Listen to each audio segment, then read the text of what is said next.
O Saber Direito Debate desta semana recebe o professor e advogado Estevão Gandhi. Ele é especialista em Direito Público e doutorando em Direito do Trabalho. O curso dessa semana foi sobre extinção do contrato de trabalho. Na primeira aula, o professor falou sobre extinção do contrato de trabalho.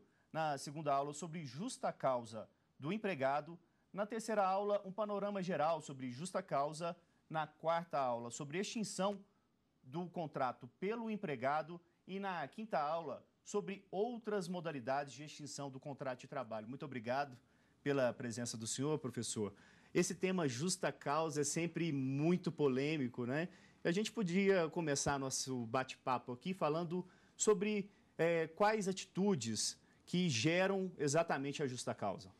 Bem, é um tema bem polêmico. Os empregadores não sabem lidar com esse tipo de situação normalmente, precisam normalmente de uma assessoria jurídica para poder fazer essa implementação. O grande problema e o grande entrave hoje da justa causa é aplicar a justa causa e, na verdade, não ser uma hipótese de dispensa desse empregado por justa causa. Então, nós temos diversas situações, como, por exemplo, o empregado que é flagrado furtando uma empresa. Ele pratica um ato denominado de ato de improbidade. Tem uma questão muito comum que é o abandono de emprego. Os empregados eles vão faltando, simplesmente não têm mais interesse em retornar. E como é que eu vou caracterizar esse abandono? Então, será que só uma publicação no jornal é o suficiente? Então, é aí que mora justamente essa dificuldade que o empregador tem.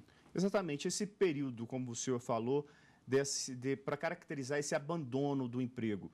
Quantos dias são e só essa publicação basta mesmo? Bem, o abandono de emprego presume-se com 30 dias de faltas consecutivas. Então, uma presunção relativa. Se o empregado está faltando e já deu 30 dias, o que o empregador deve fazer? Só a publicação no jornal de grande circulação não é o suficiente. Hoje o Tribunal Superior do Trabalho já tem um entendimento pacificado, dizendo que só a publicação não é o suficiente porque o empregado não tem por obrigação comprar o jornal para saber se tem uma notícia todos os dias para ele. Então, além da publicação no jornal, deve-se mandar um telegrama, uma carta registrada, um e-mail, um recado, prova testemunhal também para comprovar que efetivamente aquele empregado foi comunicado. Tem que fazer a comunicação e é assim que a gente prova. Ou seja, as empresas têm o contato do trabalhador, né? Sabe do endereço desse trabalhador, tem que procurar entrar em contato com esse trabalhador. Exatamente. O contato é necessário para fazer uma convocação e dizer, empregado, retorne sob pena de caracterização do abandono. Se por um acaso o empregado não retornou, o empregador que tem a obrigação de provar a justa causa vai ter que demonstrar, por todos os meios necessários, dizendo que convocou. E é assim que o judiciário vai exigir dele. E que tipo de observação o próprio trabalhador pode fazer dessa questão sobre a justa causa? Quando as empresas alegam justa causa, que tipo de auxílio o trabalhador pode procurar? Do mesmo jeito que as empresas têm que buscar uma assessoria jurídica, o próprio trabalhador também pode buscar uma assessoria jurídica, com um advogado trabalhista ou então até mesmo com a Defensoria Pública, que hoje já está atuando também na área trabalhista.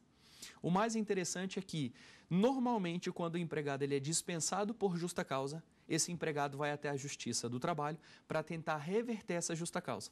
Ou seja, ele vai pedir a declaração de nulidade dessa modalidade de extinção do contrato para pegar e para ter em benefício dele um reconhecimento de uma dispensa sem justa causa e assim ele ter todos os direitos. Um ponto interessante é que quando o empregado ele é dispensado sem justa causa, ele praticamente perde todos os direitos dele. Ele só fica com os 2 únicos direitos adquiridos, que são aqueles dias que ele trabalhou e as férias vencidas. Agora, se ele é dispensado sem justo motivo, imotivadamente, ele passa a ter direito a tudo. O empregado que é dispensado com justa causa, ele perdeu tudo, ele já não tem mais nada, então ele vai acionar o empregador na justiça. Se o empregador não tem como provar que efetivamente aquele empregado cometeu uma falta grave, provavelmente o juiz vai declarar a nulidade dessa modalidade de extinção. E aí vai ser um prejuízo muito maior. Tá certo, professor. Agora, falando sobre as leis trabalhistas no geral, no ano passado, a CLT completou 70 anos, né? Sim. As regras estão sendo respeitadas? Bem, a CLT ela está passando por um processo de evolução e vem passando ao longo desses 70 anos. A conquista dos direitos não se discute. Mas ainda é falho o nosso sistema de fiscalização. O Ministério do Trabalho e Emprego, inclusive, todo ano, tem praticamente todo ano, tem lançado concursos para o cargo de auditor fiscal do trabalho, justamente para poder implementar uma política de fiscalização mais rigorosa, mais efetiva, mais eficaz. Ainda é falho, mas hoje a gente tem uma grande evolução nos direitos trabalhistas, ao ponto que o Ministério do Trabalho e Emprego tem feito, sim, uma fiscalização. Não da maneira que deveria, mas tem sido satisfatório. E a justiça é célere? Muito célere. Talvez é a justiça mais célere porque, normalmente, o direito que o trabalhador tem é o direito de natureza salarial alimentar. Então, se é direito alimentar, pensa só, o trabalhador ficar sem aquela forma de sustento, o trabalhador, em tese, passaria fome. A justiça tem que ser rápida justamente para poder suprir essa necessidade e fazer valer o direito desse trabalhador. Ou seja, é uma questão que tem que ser resolvida imediatamente. Imediatamente, é uma questão social. Então, a Justiça do Trabalho tem primado justamente para poder atender com a maior celeridade possível e também tem tentado muitas vezes a conciliação.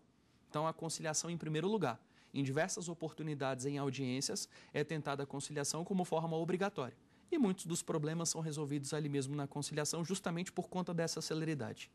Outro tema muito polêmico envolve a questão do assédio moral e também do assédio sexual. Normalmente, as ações trabalhistas envolvem algum tipo de reclamação por parte do trabalhador, tanto de assédio sexual ou de assédio moral. Como que está essa questão? Como que a Justiça tem avaliado essa questão? A Justiça, ela repreende mesmo quando se tem o assédio moral e principalmente o assédio sexual. Tanto é assim que a Justiça encaminha uma notificação, um ofício, para que as autoridades competentes do Ministério do Trabalho e Emprego, Ministério Público do Trabalho, também venha agir. A gente está passando por um processo de evolução. Infelizmente, hoje, já se cogita a hipótese de banalização do Instituto do Assédio Moral.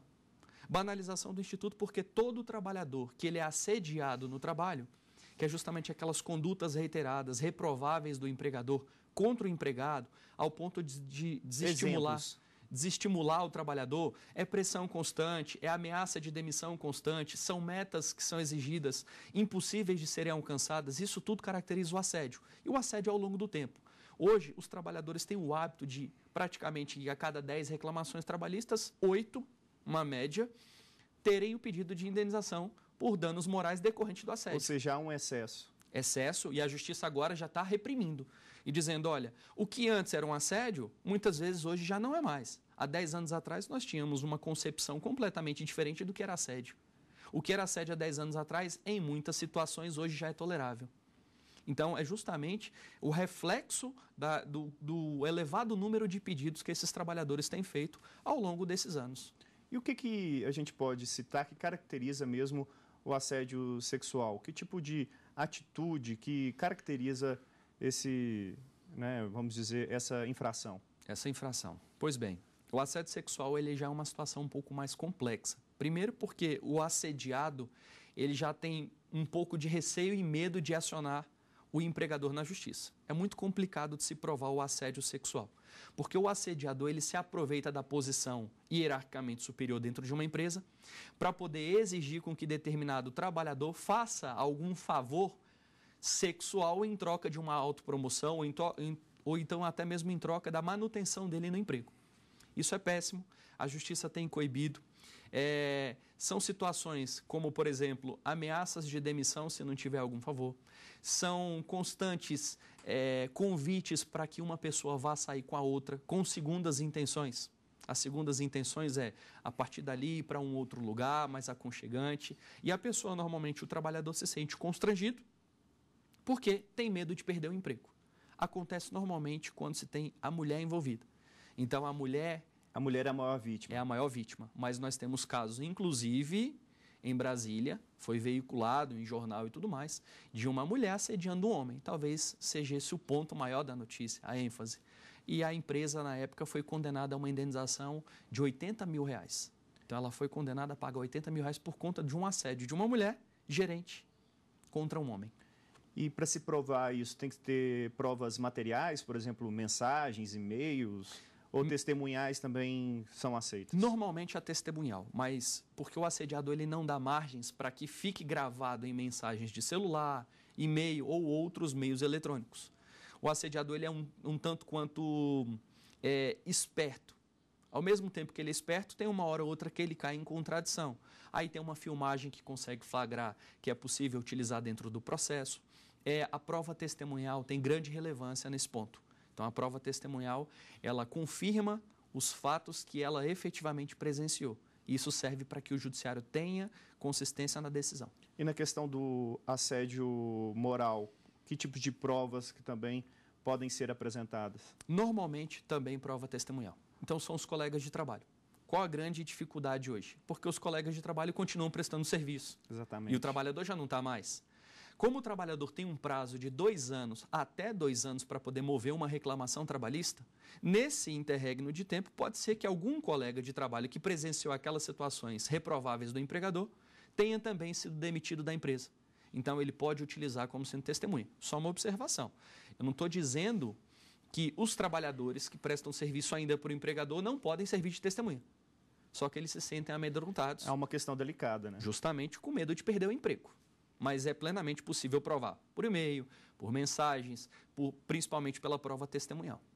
Tá certo. Essa é uma questão que tem repercutido muito, né? Tem. Hoje, nas grandes empresas, elas têm sofrido muito com isso. Porque, aparentemente, quanto maior a empresa, pior é a situação e mais degradante é. Vou dar exemplos. Existem julgados dentro do TST, que inclusive é veiculado no próprio site do tribunal, onde empresas resolveram adotar o posicionamento no sentido de que, se o empregado não atingisse uma meta, ele teria que desfilar na frente dos demais de saia. Ou seja, uma situação humilhante. Né? Humilhante, degradante. Isso é assédio moral. O trabalhador não se sente confortável para continuar prestando serviço. O objetivo do assediador é desestimular esse trabalhador ao ponto dele chegar a pedir demissão. E qual trabalhador que vai querer continuar prestando serviço numa empresa que faz e pratica determinado tipo de conduta? Recentemente teve também uma questão envolvendo um grande hipermercado que colocavam os funcionários para cantar uma música motivacional no início de cada trabalho, de cada dia de trabalho. Isso também, na sua opinião, também caracteriza um assédio moral? Pode caracterizar o assédio, a depender do modo como está sendo exigido. Tem trabalhador que aceita, outros são contra aquele tipo de música. Então, a gente tem que fazer uma análise da circunstância específica, do caso. Como é que foi que efetivamente aconteceu? Que tipo de pressão que o empregador exerceu? Foi coagido, não foi? Então, tudo isso é relevante. Ou seja, um tema muito interessante, o direito trabalhista. E logo após o intervalo, a gente vai continuar o bate-papo aqui no Saber Direito Debate com o professor e advogado Estevão Gandhi. Até já.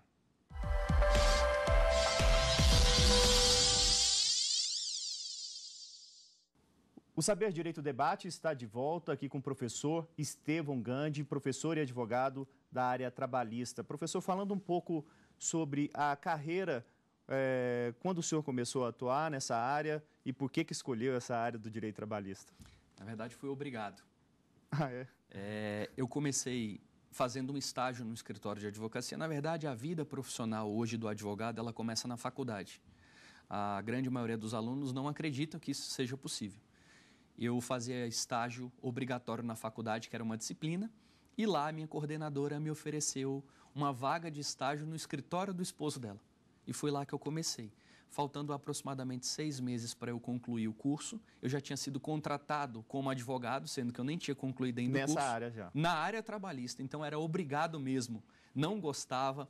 Não me adaptei bem à área trabalhista, mas depois que eu fui obrigado e passei a coordenar aproximadamente uns 5 advogados e mais alguns estagiários dentro do escritório, eu comecei a me interessar um pouco mais, até mesmo pela exigência do trabalho. Hoje é uma área apaixonante, porque você acaba por unir e ajudar muitas pessoas, acaba por unir o útil ao agradável. Você trabalha, é uma justiça célere, a mais célere hoje do país, e o retorno é rápido para o advogado, principalmente o advogado iniciante. Ou seja, em pouco tempo, você já estava coordenando uma equipe. Antes de eu me formar, eu coordenava uma equipe. E aí, logo que eu me formei, eu passei a ser sócio do escritório e, no final das contas, estava coordenando aí aproximadamente 7 advogados e mais uns 10 estagiários. E é um desafio, né, coordenar uma equipe? Desafio, principalmente na área trabalhista, porque a todo momento você é questionado. Então, eu trabalhava muito, aproximadamente 12 horas por dia de trabalho, até eu conseguir ajeitar tudo dentro do escritório, mas acima de qualquer coisa eu tinha que estudar. E o estudo tem que ser diário. O direito do trabalho é um direito que todos os dias ele está se renovando. É um direito social, é necessidade do trabalhador. E cada caso é uma situação peculiar. E hoje o senhor continua advogando? Continuo advogando nessa área trabalhista, indico muito, sou professor universitário e falo para os alunos, olha, vamos voltar para a área trabalhista, se envereda nessa área que é uma área muito promissora. O mercado é amplo? O mercado é amplo, eu acredito que o mercado tem bons profissionais, mas cada vez que você se especializa, mais se amplia o leque de clientes que você passa a ter. E hoje, na área de advocacia do direito trabalhista, o senhor atua mais defendendo trabalhadores ou também com empresas? Como que está essa atuação? Eu passei 5 anos da minha vida só advogando para empregador. Então, não sabia o que era advogar para o empregado. E advogar para o empregador é uma luta, porque a justiça do trabalho é a justiça do trabalhador. Então, ela protege muito. Cheguei muitas vezes em audiência, o juiz chegar e falar para mim, vamos doutor, vamos fazer um acordo, sendo que eu achava que o trabalhador não tinha direito. E depois de um certo tempo, eu passei a advogar também para empregado. Então, hoje eu advogo para os dois. Advogo para algumas construtoras, advogo para empresas de informática, para cursos preparatórios e advogo para empregado. E para empregado é um prazer imenso, porque a lei está ao seu favor, o trabalhador normalmente tem direito, e a pretensão dele normalmente é atendida quando o direito dele é violado. Até porque há uma desproporção, né? Uma desproporção entre a empresa e o trabalhador, né? Sim, existe uma desigualdade muito grande. Até mesmo a lei protege. A lei diz o seguinte, que o empregador pode alterar juntamente com o empregado o contrato. Então, vamos alterar as cláusulas. Entretanto, se em qualquer momento esse empregado autorizar uma modificação desse contrato e essa alteração trouxer um prejuízo, essa alteração é nula. Aí muita gente pensa e fala assim, mas espera aí, como é que pode ser nula se eu consenti? É o direito do trabalho protegendo, justamente para poder compensar a desigualdade que existe. O empregador manda e desmanda, o empregado tem que aceitar. Constantemente tem gente que liga no escritório e fala assim, doutor Estevão, eu estou aqui com um grande problema.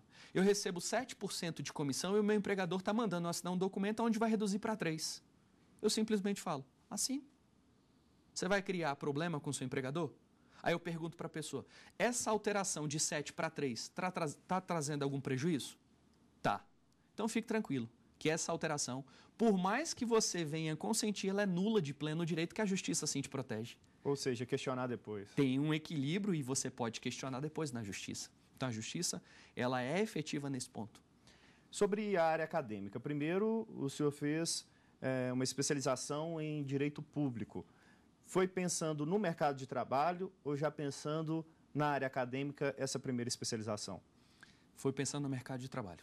Como eu tinha saído da faculdade, já estava coordenando a área trabalhista do escritório, eu tinha necessidade de ampliar um pouco mais o conhecimento. E no direito público ele pega as outras disciplinas também. Aí depois eu comecei a me enveredar. Quando que veio o start para a área acadêmica? Para a área acadêmica, logo quando eu saí da faculdade, eu já tinha recebido o convite para poder dar aula. Só que normalmente a gente recebe o convite, mas não é bem um convite. Você vai passar por uma seleção. E logo quando eu saí da faculdade, eu passei por essa seleção e fui aprovado. E comecei a dar aula logo em seguida. Então, assim, foi questão de 2, 3 meses que eu tinha me formado. Eu já comecei a dar aula na faculdade, e aí busquei especialização por conta também da necessidade que a faculdade me exigia. E fiquei nessa área acadêmica e não larguei mais. Essa área é muito boa. Inclusive o senhor está cursando está fazendo doutorado na Universidade de Buenos Aires, né? Sim. O que o senhor está achando desse curso? Olha, muito trabalho, passa muito trabalho acadêmico. Agora eu estou na qualidade de aluno. É muito puxado e muito complexo de se sair de lá, porque a tese ela é bem complicada. São muitos anos onde você aborda um único tema e tem que abranger tudo de uma forma muito específica. Então, ao mesmo tempo que ela é ampla, ela é específica. E são muitos e muitos anos, porque a exigência lá, efetivamente, ela é bem diferenciada. Uma última pergunta sobre esse tema. Você dá aula em cursos preparatórios para concursos ligados à área da magistratura. Sim. Mas por que nunca se interessou em entrar na magistratura? Na magistratura do trabalho. Pois é, todo mundo me pergunta a mesma coisa. O primeiro dia de aula, todo mundo se espanta. Fala assim, mas, professor, você não vai fazer o concurso? Olha, não tenho interesse porque a advocacia é o que me dá mais prazer. Já pensei muito no concurso da magistratura, mais por conta de não ter dor de cabeça, mas muito pelo contrário. Hoje, a quantidade de ações trabalhistas tem feito os juízes trabalharem muito mais do que qualquer advogado. Então, não tenha dúvida. A magistratura é atrativa por conta do salário, mas hoje, ainda bem que eu gosto muito da advocacia e não pretendo, por enquanto, sair. Bom, a gente vai encerrar, né, infelizmente, esse bloco e daqui a pouco a gente volta aqui no Saber Direito Debate com o professor Estevão Gandhi, falando um pouco das referências bibliográficas, os livros que ele indica para você que está interessado nessa área. Até mais.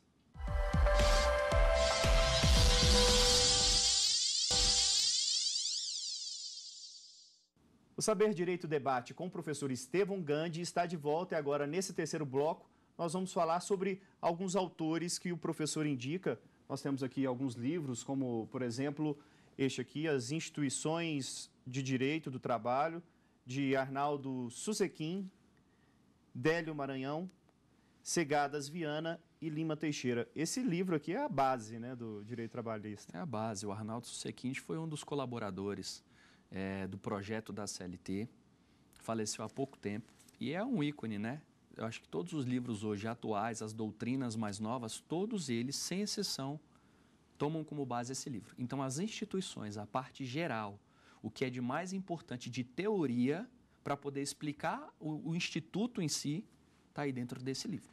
Ou seja, mesmo não estando atualizado, né, porque as leis trabalhistas sofrem constantes Sim. alterações, é um livro importante para o estudante? Importantíssimo, porque a instituição está aí.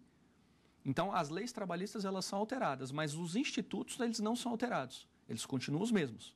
Então, a base da CLT está aí. Por exemplo? Falar da alteração do contrato. Por que ele resolveu, então, estabelecer que o contrato ele vai ser alterado quando tiver o mútuo consentimento e não tiver prejuízo? Ele vem tentando te explicar. Ele traz a parte das fontes, de onde é que surge o direito do trabalho. Fonte não muda, fonte é sempre a mesma. Então, essa parte da essência do direito do trabalho, a parte histórica também não muda. E ele conta um pouco da parte em que ele participou. Isso aí é a nossa base hoje. O Tribunal Superior do Trabalho, a Justiça do Trabalho em si, ela fez uma homenagem muito boa para esse doutrinador, pelo que ele representou e em colaboração às leis trabalhistas do país. Ou seja, até os outros autores, como, por exemplo, esse outro livro que o senhor está... Esse aqui é um livro de Direito do Trabalho, já é um livro atualizado. Ele traz todos os disciplinamentos acerca do direito do trabalho, os novos regramentos, as novas leis, as novas profissões, só que a base toda dele está aqui. Então, praticamente, a gente não tem como escrever uma doutrina atual sem simplesmente buscar a origem, a fonte, a base legal disso tudo.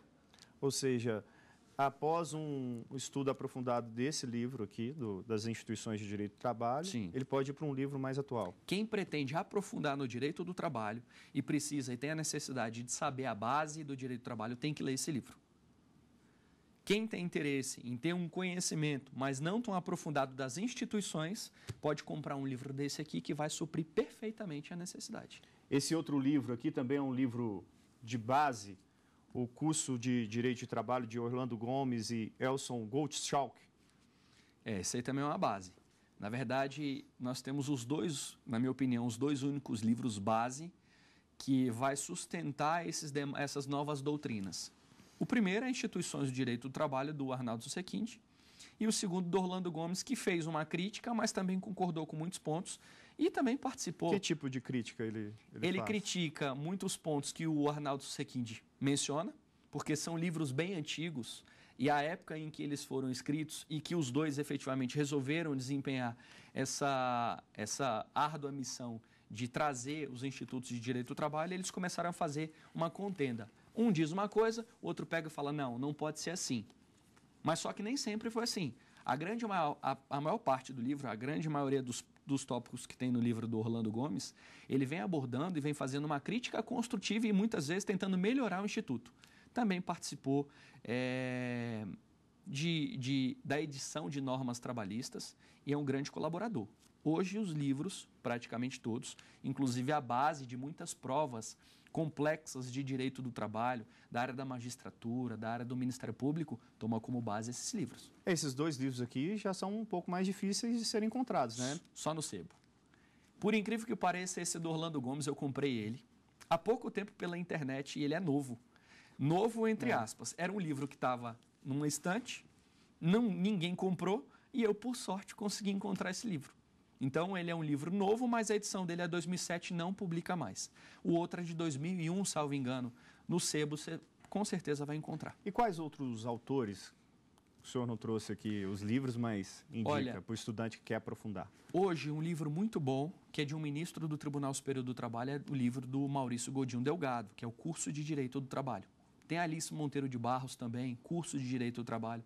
Normalmente eu faço indicação desses livros, os manuais. Os manuais, eles trazem uma boa base, tomando como fundamento norteador esses livros aí, e trazem o que tem mais de atual.